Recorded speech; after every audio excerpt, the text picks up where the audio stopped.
Some tragedies unfold so quickly, there's no time to escape. Others happen in ways no one ever saw coming. A night of music, an ordinary mistake, a single moment of panic. These are all moments that turned into nightmares. In the next few minutes, you'll hear true stories of horrifying fates. Events, sometimes so chilling they defy belief. Be warned, some of these victims never saw it coming, and neither will you. Your discretion is advised. Dark greetings, love. I am Lord Freakzilla, your host of Gothic Sagas, where we share eerie tales of unexplained disappearances, fatal cave disasters, strange occurrences, paranormal encounters, bizarre accidents, and just plain unsettling, creepy stories. If this kind of content piques your curiosity, hit the subscribe button, terrorize the like button, and ring our bell. Today, we have lined up 8 bizarre and tragic stories for you, and we hope you enjoy them. So get comfortable, grab your popcorn, sip your coffee, dim the lights, and let's venture into the depths where shadows dance and secrets lurk.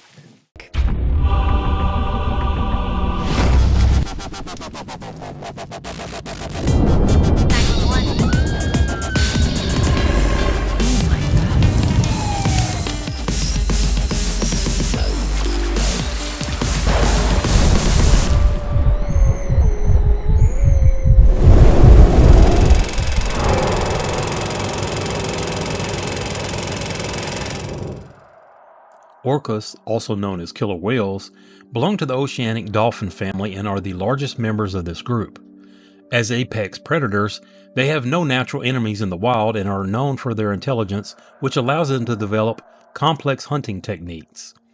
These marine mammals are also highly sociable, forming strong family bonds and passing down unique vocalizations and behaviors across generations. Despite their fearsome reputation, orcas have never been responsible for any fatal attacks on humans in the wild. However, in captivity, stress and lack of stimulation can lead to aggressive behaviors towards themselves, other orcas, and even their trainers. In December 1981, a male orca was born off the coast of Iceland. 2 years later, in 1983, he was captured and placed in captivity.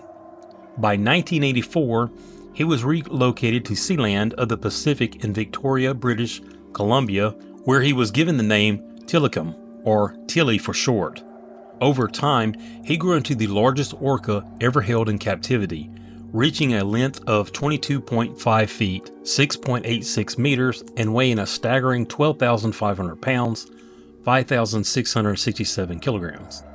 His pectoral fins spanned 7 feet, 2.13 meters each, while his fluke measured 6.5 feet, 1.98 meters, though it was collapsed, something commonly seen in captive orcas. At Sealand, Tilly shared a tank with 2 older female orcas. Due to the matriarchal nature of orca society, he was frequently subjected to aggression from the older whales. The bullying became so severe that trainers had to move him into a smaller medical pool to keep him safe.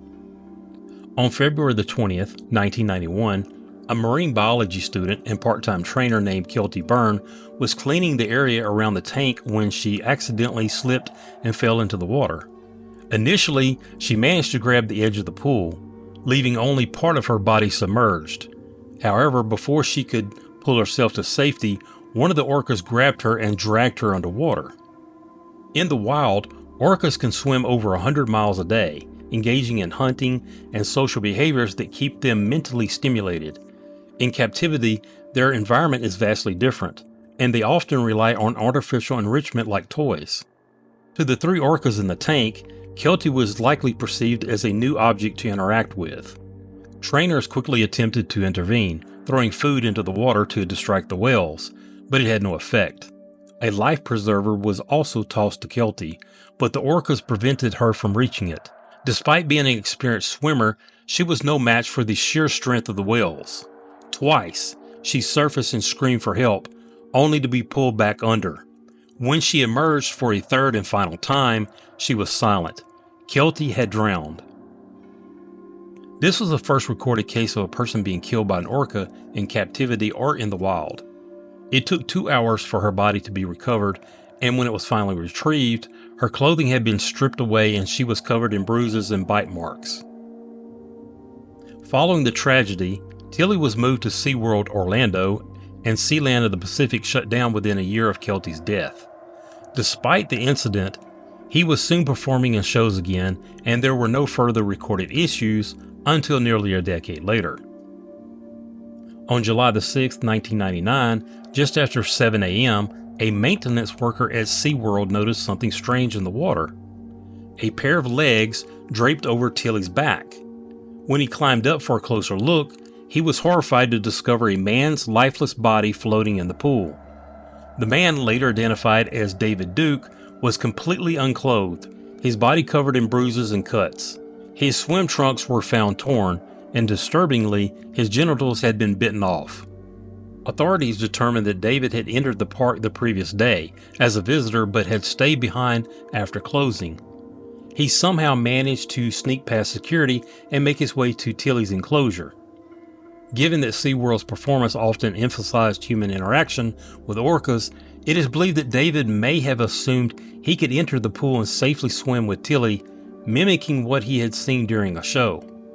Unfortunately, his miscalculation proved fatal. Despite this second tragic incident, Tilly continued performing at SeaWorld. Given the unusual circumstances surrounding both deaths, many believed he did not pose a general threat to trainers or visitors.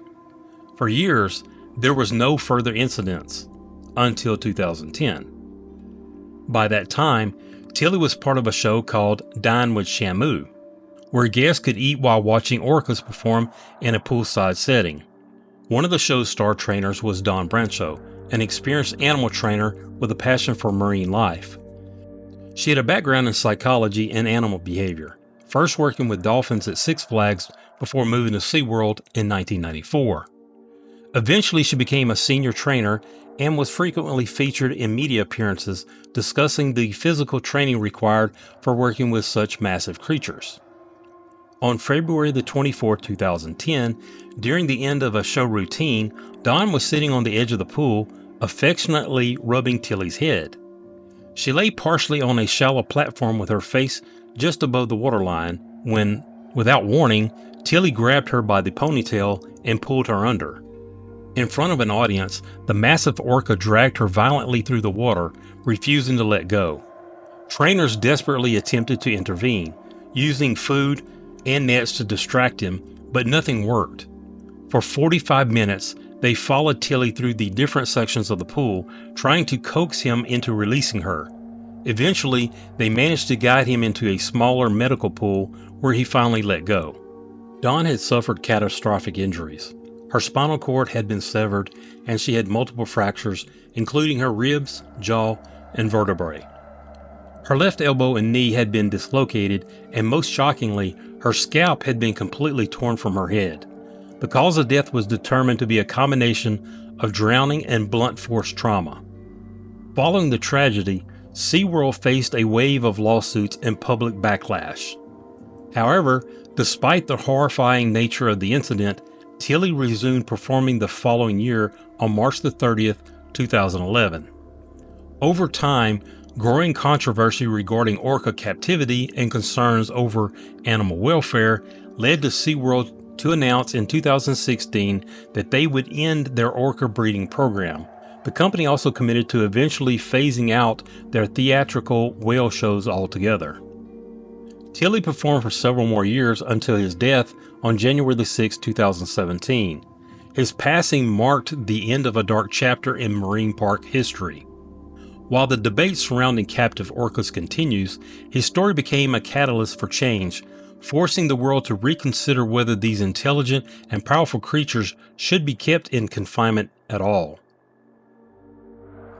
On January the 30th, 2016, a woman named Wu stepped into the elevator of her apartment building in Xi'an, China. She pressed the button for the 15th floor and waited for the elevator to ascend. However, just past the 11th floor, before reaching the 12th, the elevator abruptly malfunctioned and came to a halt. 2 maintenance workers were called in to inspect the issue and quickly determined that a mechanical failure had occurred, requiring a specific replacement part to fix. As part of their procedure, they knocked on the doors and called out to check for occupants. Hearing no response, they assumed the elevator was empty and proceeded to shut off the power, an oversight that would prove fatal. Rather than manually opening the elevator doors to verify that no one was inside, they simply disabled the system and left. With the building having a second functional elevator, residents were instructed to use the alternative one until repairs could be completed. Meanwhile, Wu remained trapped in absolute darkness, unaware that help would not be arriving anytime soon. It wasn't until March the 1st, over a month later, that the maintenance workers returned to complete the repairs. Upon opening the doors, they were met with a horrifying discovery: the decomposed body of Wu. The walls of the elevator bore desperate scratch marks, evidence of her futile attempts to escape. Reports suggested that her hands were severely damaged from repeatedly clawing at the metal doors in a desperate bid for freedom. While the exact duration of her survival remains uncertain, it is believed that Wu succumbed to dehydration within a few days of being trapped. She lived alone and appeared to have minimal contact with friends or family, as no missing person report was filed during the entire month she was absent. Authorities ruled out foul play, concluding that her death was a tragic accident caused by negligence. However, the 2 maintenance workers who had carelessly cut the power without thoroughly checking the elevator were charged with involuntary manslaughter. Their failure to follow proper safety procedures directly contributed to Wu's untimely demise. At the time of her death, Wu was 43 years old. Some stories are harder than others to do at times, and this next one, well, it was pretty disturbing to say the least, and the fact that it was allowed to continue for such a long time is gut-wrenching. After you've watched this, let us know in the comments below what your thoughts are on the subject. On April the 10th, 1917, 18-year-old Grace Fryer began working as a dial painter at the United States Radium Corporation. The U.S. had just entered World War I, and with her 2 brothers serving in the military, Grace wanted to contribute to the war effort. Like her, hundreds of young women sought out the job, drawn not only by patriotism, but also by the promise of earning wages nearly 3 times higher than typical factory work.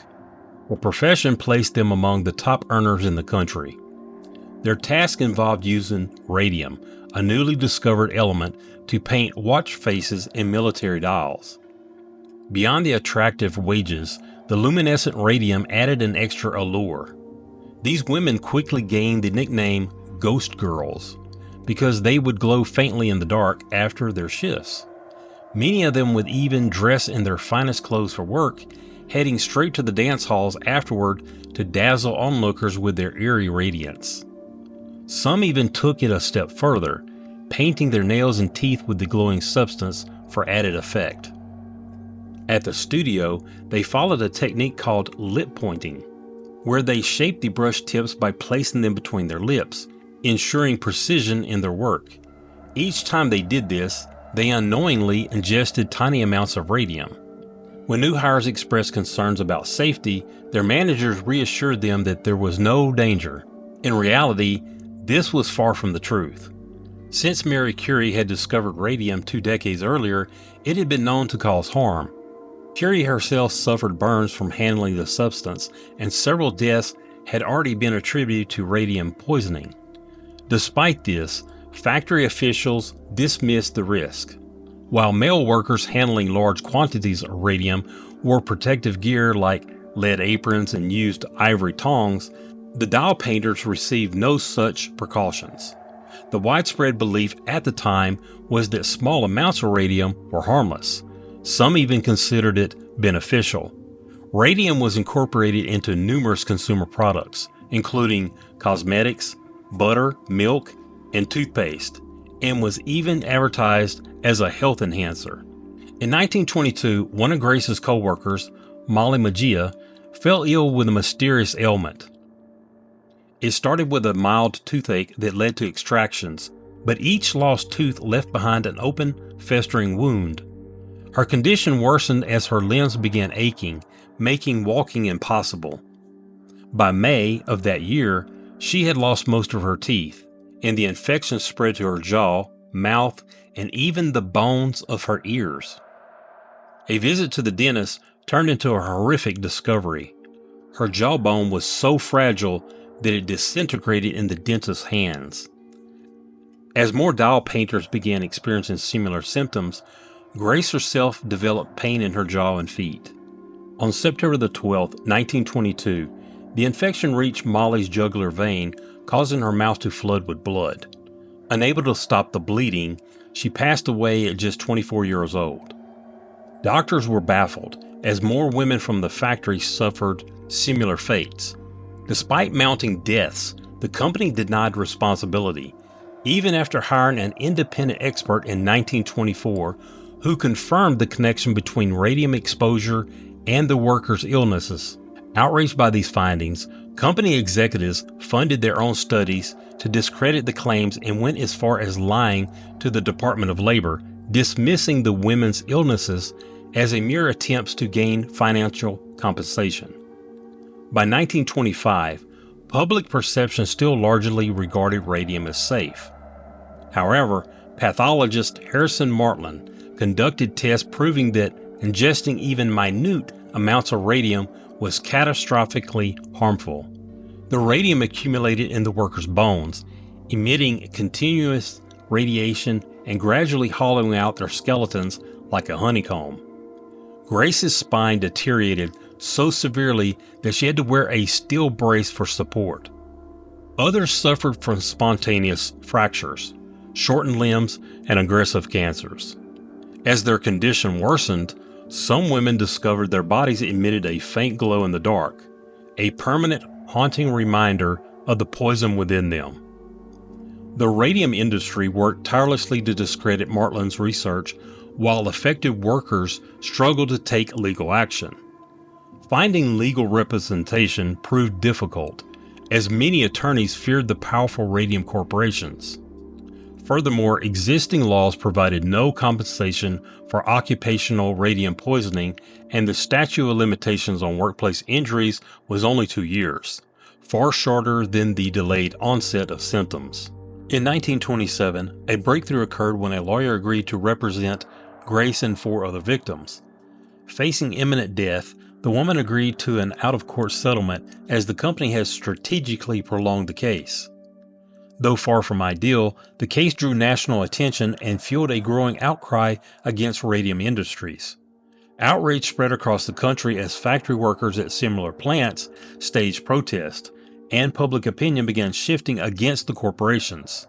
Still, the companies fought to suppress the truth, even interfering with autopsies to conceal damning evidence. Reports later revealed that they had stolen and disposed of radium-laden bones to cover up their wrongdoing. One by one, doll painters succumbed to the same gruesome afflictions. A woman named Irene Law developed a massive pelvic tumor, reportedly the size of 2 footballs. Even after Grace's death, the fight continued. In the 1930s, another worker, Catherine Donahue, took up the cause. She developed a grapefruit-sized tumor on her hip, lost all her teeth, and endured the disintegration of her jaw. Despite her deteriorating health, she made the courageous decision to testify from her deathbed in court. Ultimately, the women won their case, holding the company accountable and setting a legal precedent for worker protection. The Radium Girls case became a landmark in labor history, paving the way for workplace safety regulations. It played a crucial role in the establishment of the Occupational Safety and Health Administration, OSHA, which significantly reduced workplace fatalities. Prior to OSHA, work-related deaths averaged 14,000 per year. Today, that number has dropped to approximately 4,500. Even now, the legacy of the Radium Girls lingers, quite literally. With the radium's half-life spanning 1,600 years, the remains of these unfortunate women will continue glowing in their graves for centuries to come. On the night of March the 5th, 2005, Grant DePatie, was on duty at a gas station in Maple Ridge, British Columbia, when 16-year-old Darnell Pratt pulled in to refuel. Unknown to Grant, Darnell was intoxicated and had no intention of paying for the gas. After filling his tank, Darnell attempted to drive away without paying. Seeing this, Grant tried to intervene, stepping in front of the vehicle in an effort to stop him. However, instead of stopping, Darnell struck Grant with his car and continued driving. Tragically, Grant became trapped underneath the vehicle and was dragged for 7.5 kilometers or 4.66 miles before the car finally came to a stop. The exact moment of Grant's death remains uncertain, as it is unclear whether he was killed before or after the vehicle stopped. It is also uncertain whether Darnell was aware that he had struck Grant, as specific details of the case are limited. However, he was tried as an adult and sentenced to 12 years in prison for manslaughter. The public outrage following this devastating incident ultimately led to the implementation of Grant's Law. This legislation mandated two key changes for gas stations in the province. First, it required that customers prepay for their fuel before filling up. Second, it stipulated that all employees working between 11 p.m. and 6 a.m. must be accompanied by another worker. This law was passed to ensure greater safety for gas station workers throughout the province. Isadora Duncan was born on May 26, 1877 in San Francisco, California. Shortly after her birth, her parents divorced, leaving Isadora to be raised primarily by her mother, Dora. As a piano teacher, Dora instilled a deep love for the arts in her children from an early age. By the age of 6, Isadora was already leading dance-like movement lessons for local children. Her passion for dance only grew, and by 10 years old, her classes had expanded significantly. She eventually asked to leave the school to focus on teaching dance full-time alongside her older sister, Elizabeth. This early success provided her with a steady income and marked the beginning of her journey as a dancer and performer. Isadora later moved to Chicago and New York, where she worked as a performer before relocating to Europe. Her unique dance style broke away from traditional ballet norms, making her work controversial at the time. However, she is now recognized as a pioneer figure in modern dance. Despite her accomplishments, Isadora endured a series of heartbreaking tragedies. In 1913, she lost her 2 children with their nanny when their car rolled into a river, resulting in their drowning. Then in 1922, she married poet Sergei Yesenin, but their relationship was strained due to his declining mental health. Their marriage ended in separation, and in the mid-1920s, Sergei tragically took his own life. On the evening of September the 14th, 1927, Isadora was a passenger in an Emil car CGSS, an early convertible automobile with large spoked wheels. That night, she wore a long, flowing scarf given to her by her friend Mary Desty. As the car gained speed, the scarf became entangled in the spokes of the wheels, abruptly pulling her from the vehicle. She was killed almost instantly. Reports from the incident suggest that her death was either caused by the force of the scarf tightening around her neck or by the violent impact when she hit the ground. Either way, it was determined that she died from a broken neck. Following the accident, her remains were cremated and interred beside her children in a cemetery in France.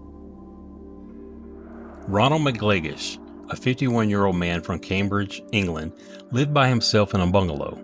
However, this was a recent change. Only about 2 weeks before the incident, his girlfriend had moved out after their breakup, leaving him completely alone. Already a divorced father of 2, this was yet another unfortunate turn in his life. One day, Ronald was tidying up a large walk-in wardrobe inside his home. The wardrobe doors swung outward, and nearby, a separate freestanding dresser stood against the wall. While he was inside the wardrobe, the dresser unexpectedly toppled over, landing directly in front of the wardrobe doors, trapping him inside. With the doors sealed shut, he found himself in total darkness. He likely called out for help, but with no one else living in the house, his cries went unheard. Desperate to escape, he searched for anything inside the confined space that could help him. His hands eventually found a pipe running along the wall. In an attempt to free himself, He pulled on it, but instead of helping, the pipe snapped, releasing a powerful spray of freezing water into the small space. Now trapped in the pitch black wardrobe with icy water pouring down on him, Ronald tried using the broken pipe to break through the doors. Neighbors later reported hearing what sounded like digging noises coming from his home, but no one thought to check on him. Eventually, the noise stopped and silence followed. 2 weeks later, on February the 15th, concerned friends and family who hadn't heard from him contacted authorities. When 2 officers arrived at his home, they had to work together to move the heavy dresser blocking the wardrobe doors. Once they managed to open it, they discovered Ronald's lifeless body inside. The coroner determined he had died approximately a week before being found. The official cause of death was bronchitis, though it remains unclear whether the condition developed due to the ordeal or if he had already had it and the extreme circumstances worsened it. If you're enjoying this content, give this video a like and let us know in the comments below. The Michigan Seamless Tube Plant is an industrial manufacturer specializing in the production of metal tubing and piping of various sizes and lengths. Their process begins with cylindrical chunks of raw metal, which are heated to extreme temperatures until they glow white hot. These heated materials are then shaped, hollowed out, and finished based on custom industrial specifications. In addition to shaping metal, the company also develops specialized alloys and surface treatments for a range of applications. Due to the nature of its work, the factory relies on powerful machinery and hazardous chemicals throughout their production process. One such chemical commonly used is sulfuric acid, a highly corrosive substance composed of sulfur, oxygen, and hydrogen. Despite being colorless and odorless, this liquid can dissolve a wide range of materials, including rock and metal. While most people rarely encounter sulfuric acid in daily life, it is widely used in industrial settings, from fertilizer production to mineral processing. However, its usefulness doesn't make it any less dangerous. If it comes into contact with skin, it causes severe chemical burns similar to heat burns, excruciatingly painful and capable of destroying soft tissue, teeth, eyes, and even lungs. Exposure in large amounts is often fatal. On Saturday, February the 9th, 54-year-old Daniel Hill left his home for his shift at the Michigan Seamless Tube Plant in South Line. He had been employed at the factory since April 2017 and had relocated to the area with his family the previous July.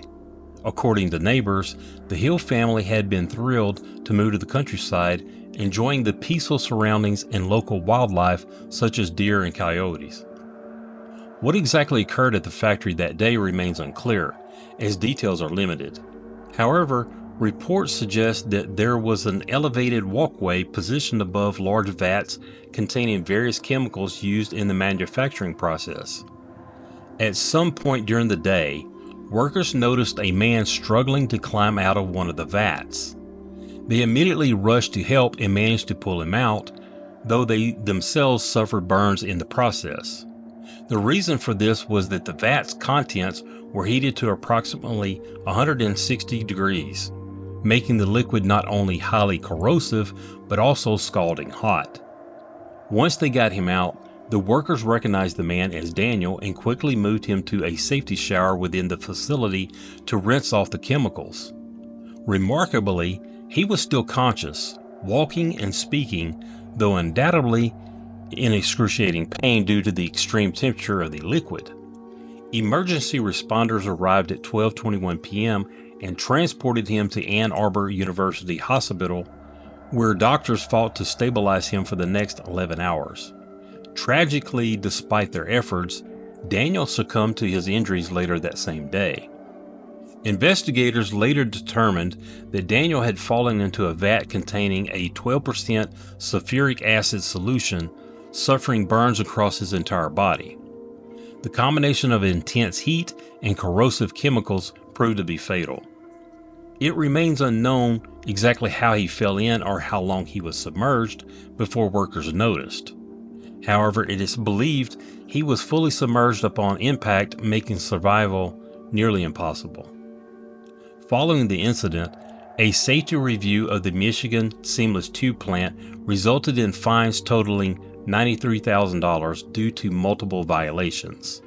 Among these was a failure to provide training for at least 18 workers regarding hazardous energy sources, highlighting serious concerns about workplace safety measures.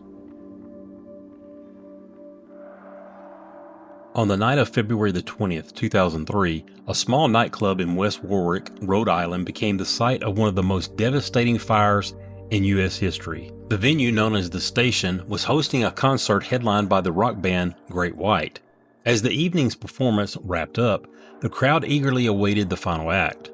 Someone in attendance recorded the entire event, capturing the unfolding disaster.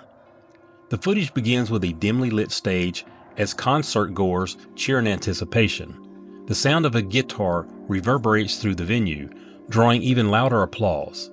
At that moment, pyrotechnics ignite, sending two bright jets of sparks shooting into the air behind the band.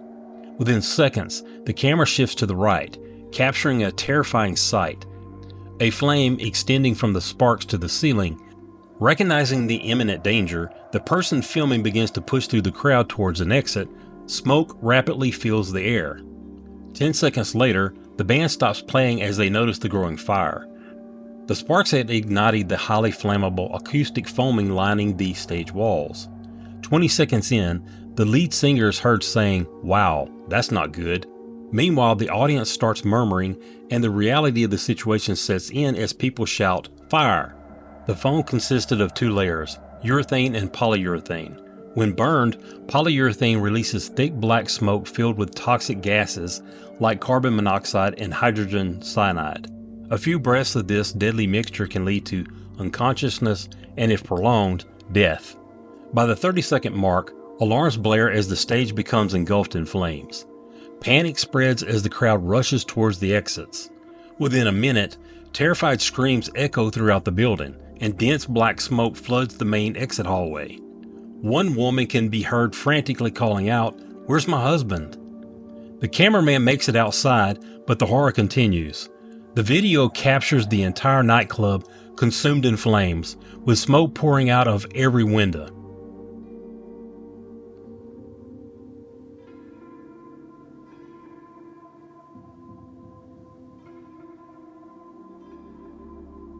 At 1 minute and 30 seconds, he turns towards the front entrance, revealing a heart-wrenching sight. People piled up at the doorway, trapped. The chaotic stampede had caused some individuals to fall and others collapsing on top of them, creating a blockage that sealed off the exit. Desperate arms flailed as victims struggled to free themselves.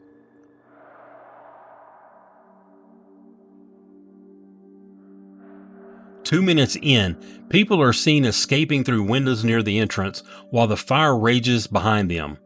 By 3 minutes and 30 seconds, the cameraman moves around the building and spots another entrance, but the interior is completely consumed by flames. He shouts inside, hoping to hear a response, but the only sound is the roaring fire.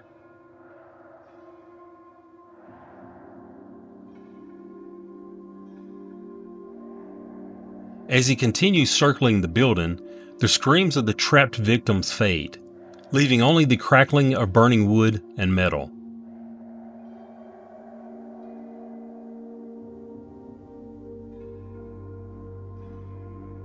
At 4 minutes and 30 seconds, flames burst through the roof. The cameraman returns to the front, where the agonized cries of survivors remain audible. In the distance, the wailing sirens of approaching fire trucks grow louder.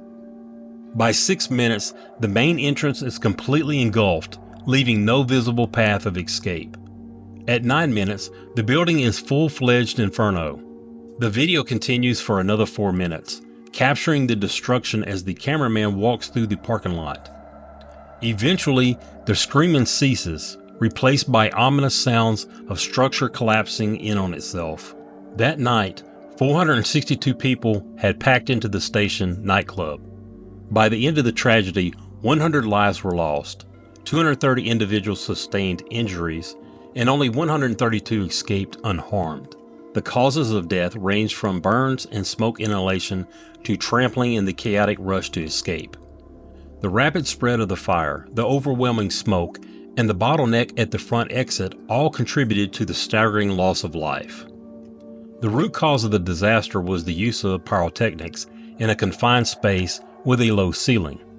After the incident, a dispute emerged between the club's owners and the band. The venue's operators insisted they had never approved the use of fireworks, while the band claimed they had received permission. Further investigation revealed that the station nightclub lacked a sprinkler system, a critical safety measure that could have significantly slowed the fire spread. Due to the building's age and size, it was reportedly exempt from such requirements. However, how it managed to pass fire inspections without one remains a mystery.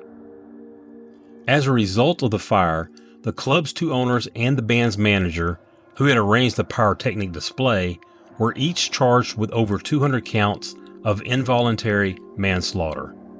Their sentences varied, but the tragedy left a lasting impact on fire safety regulations. Incredibly, despite its horrific toll, the station nightclub fire remains only the fourth deadliest nightclub fire in U.S. history. That wraps it up for today. Thank you so much for watching and spending time with me. It really means the world. Don't forget to subscribe and like this video and ring the bell so that you do not miss out. If there's a story you'd like us to cover, drop it in the comments below. Can't wait to hear what your suggestions are, and I'm looking forward to seeing you the next time as we explore the natural and unnatural mysteries of our world, luring you into a beautiful nightmare. Until then, sending you blessings and positive energy. Love.